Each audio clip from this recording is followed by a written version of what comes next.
Perkenalkan, nama saya Yohana Grace, NIM 21520127, Prodi Ilmu Pemerintahan IP 3B. Baiklah, saya akan menjelaskan tentang hakikat pemerintahan. Menurut pemahaman dan sepengetahuan saya, hakikat pemerintahan adalah pelayanan kepada rakyat. Pemerintahan ada untuk melayani rakyat. Dengan kata lain, pemerintahan adalah pelayanan rakyat, pelayanan publik oleh birokrasi. Birokrasi merupakan salah satu perwujudan dari fungsi aparatur negara sebagai abdi masyarakat. Di samping sebagai abdi negara, ilmu pemerintahan adalah ilmu yang mempelajari tentang mengelola dinas-dinas umum untuk melayani dan membahagiakan manusia. Sedangkan menurut Aristoteles, tanpa pemerintahan, tanpa dinas-dinas umum, manusia bisa bahagia atau negeri dan komunitas itu orientasinya bahagia. Kebanyakan orang memahami ilmu pemerintahan tentang kantor dinas seperti dinas pendidikan, dinas kesehatan, dan dinas lainnya. Menurut cara pandang yang begitu, patut untuk kita ubah. Ada poin yang ingin saya sampaikan, yaitu mengapa pemerintahan itu hadir. Menurut Thomas Hobbes yang terkenal dengan karya Leviathan Kekuasaan yang Absolut dan James Madison, pemerintahan itu hadir karena manusia bukan malaikat. Kalau semua manusia itu malaikat, tidak dibutuhkannya pemerintahan.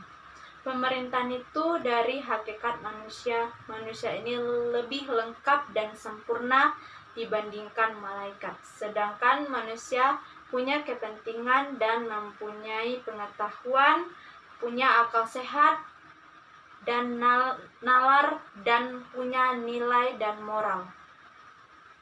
Pemerintahan terbentuk dari manusia yang perbedaan, tapi kalau sudah mulai kompleks, lalu ada perbedaan dan pertengkaran, ada perjuangan maupun dalam kelompok berkuasa, kemudian juga berhubungan dengan kelompok yang lainnya, itu kemudian akan melahirkan pemerintahan. Jadi pemerintahan dibentuk oleh politik, tapi pemerintahan itu tidak sama dengan politik.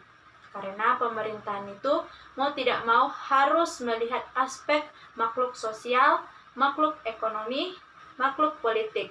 Pemerintahan itu mau tidak mau governing terhadap kehidupan sosial dan juga kehidupan ekonomi.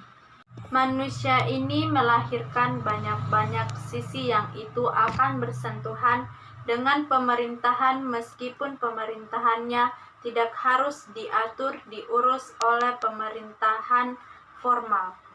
Pemerintahan asosiasi manusia mempunyai asosiasi yang pertama yang bersifat publik, bukan privat. Publik ialah orang yang berkumpul, bikin masyarakat saling bertetangga dan saling bersuku dan membangun komunitas yang lebih besar lagi. Jadi masyarakat itu ialah tempat untuk merajut kerjasama sosial. Jadi justru dari asosiasi ini pemerintahan lahir. Ketika manusia berkumpul, disitulah lahirnya pemerintahan. Menurut Job, kita bisa mengatakan yang disebut pemerintahan itu yang formal seperti kantor kabupaten yang ada bupatinya, DPR-nya, ada dinasnya, ada padanya, ada inspektorat. Jadi dalam kondisi masyarakat yang semakin kritis, birokrasi publik dituntut harus dapat mengubah posisi dan peran revitalisasi dalam memberikan pelayanan publik. Dari yang suka mengatur dari pemerintahan berubah menjadi suka melayani. Dari yang suka menggunakan pendekatan kekuasaan berubah menjadi suka menolong menuju ke arah yang fleksibel, kolaborasi, dan dialogis, dan dari cara yang psikologis menuju cara kerja yang realistis, pragmatis, dengan vitalis birokrasi publik. pelayanan yang lebih baik dan profesional dalam menjalankan apa yang menjadi tugas kewenangan yang diberikan. Hakikat pemerintahan memiliki arti, yaitu dalam arti luas disebut regging atau government, yakni pelaksanaan tugas seluruh badan-badan lembaga dan tugas-tugas yang diserahi wewenang mencapai tujuan negara, meliputi kekuasaan legislatif, kekuasaan eksekutif, kekuasaan yudikatif, dan kekuasaan yang lainnya yang bertindak untuk dan atas nama negara. Dalam arti sempit, governing yakni mencukup organisasi atau lembaga yang melaksanakan tugas pemerintahan kekuasaan eksekutif semata. Baiklah, materi yang kedua yaitu genealogis pemerintahan.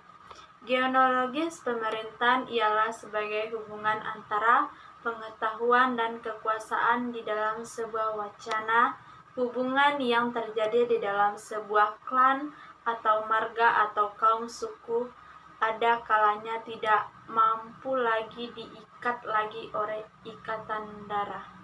Untuk mengganti pasti terjadinya hubungan yang terjalin karena sebuah klan kemudian munculkan suatu yang bersifat ideologis, yaitu berupa ide-ide pengetahuan yang secara sadar maupun tidak sadar ditanamkan ke dalam benak setiap orang di dalam klan.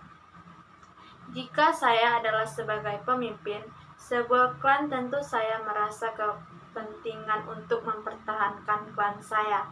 Untuk tujuan itu, saya merasa perlu mempersatukan setiap orang di dalam klan yang salah satunya dijalankan dengan cara menyebarkan wacana yang bersifat ideologis.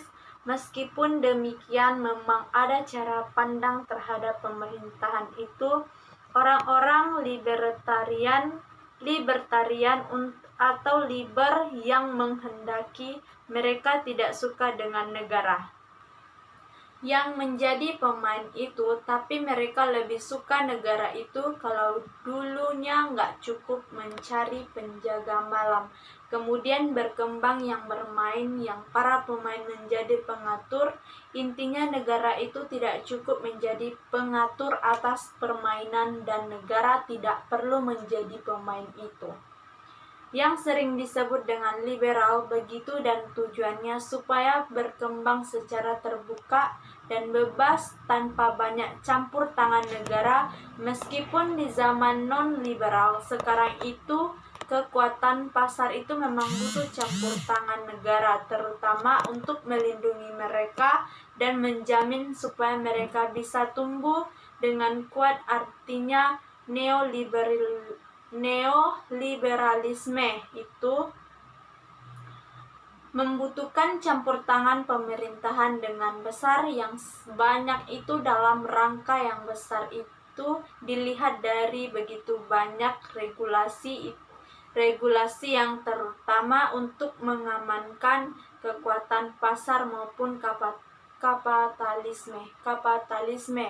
Tentu pemerintahan itu membutuhkan birokrasi, dan pemerintahan itu di zaman modern bereporasi di dalam negara ini, dan pasti ia birokrasi menjadi mesin paling utama. Tetapi tentu saja pemerintahan itu bukan birokrasi, yaitu watak.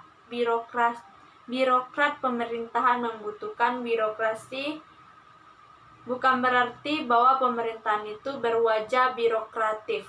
Pemerintahan itu tidak hanya beroperasi di kantor-kantor, di gedung-gedung negara untuk dirinya sendiri, seperti yang disampaikan oleh Ben Anderson, State Quitred, negara untuk negaranya sendiri. Intinya, ilmu pemerintahan itu tidak sama dengan kantor, tidak sama dengan perkantoran. Jadi, jangan sampai ilmu perkantoran ilmu tentang pejabat, ilmu tentang kerja-kerjanya pejabat di kantor. Jadi pemerintahan itu jauh lebih tua daripada negara yang kemudian pemerintahan itu memonopoli pemerintah secara formal, jadi tidak ada alternatif yang lebih menarik, lebih dinamis, dan mereka di monopoli itu tidak lalu pemerintahan mengabaikan hidup orang banyak, terjadi kurang banyak itu secara birokrasi dengan aturan dan luput dari kepentingan manusia. Baiklah, saya akan membahas materi yang ketiga, yaitu membongkar pemerintahan. Membongkar ilmu pemerintahan itu mengingkari pemerintahan itu hadir karena politik dibentuk oleh proses politik setiap 5 tahun sekali. Eksekutif terlahir dibentuk melalui Command, dibentuk oleh rakyatnya yang pemerintahan maupun parlemen.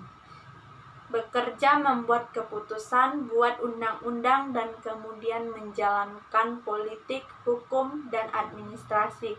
Sehingga memang pemerintahan itu ialah politik, hukum, dan administrasi. Jadi tidak dipisah satu sama lain. Kalau anti politik itu artinya ilmu pemerintahan yang dikenal selama ini tidak banyak bicara tentang politik. Karena politik itu dianggap sebagai suatu yang jelek. Kekuasaan itu broks, kekuasaan jahat, dan sebagainya ialah salah karena politik itu yang melekat pada manusia.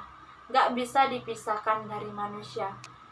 Makhluk politik selain makhluk sosial, makhluk ekonomi, makhluk budaya. Dalam politik itu ada kepentingan, ada juga hasrat dan nafsu, dan manusia punya nalar akal sehat, jadi akan dibentuk pengetahuan dan tata negara. Tata negara itu ibarat tubuhnya, lalu pemerintahan itu ibarat rohnya.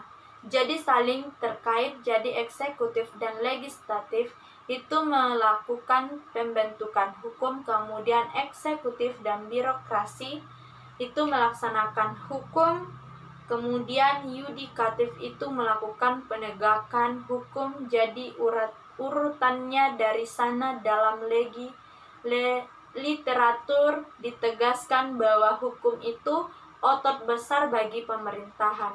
Makanya dalam kemudian administrasi, malah yang ada mengatakan bahwa ilmu pemerintahan lebih dulu datang daripada administrasi.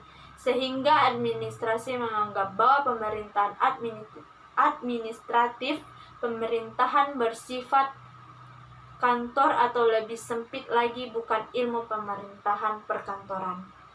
Dari materi yang telah saya sampaikan, kiranya ada kata-kata yang salah, yang kurang jelas, mohon dimaafkan. Sekian dan terima kasih.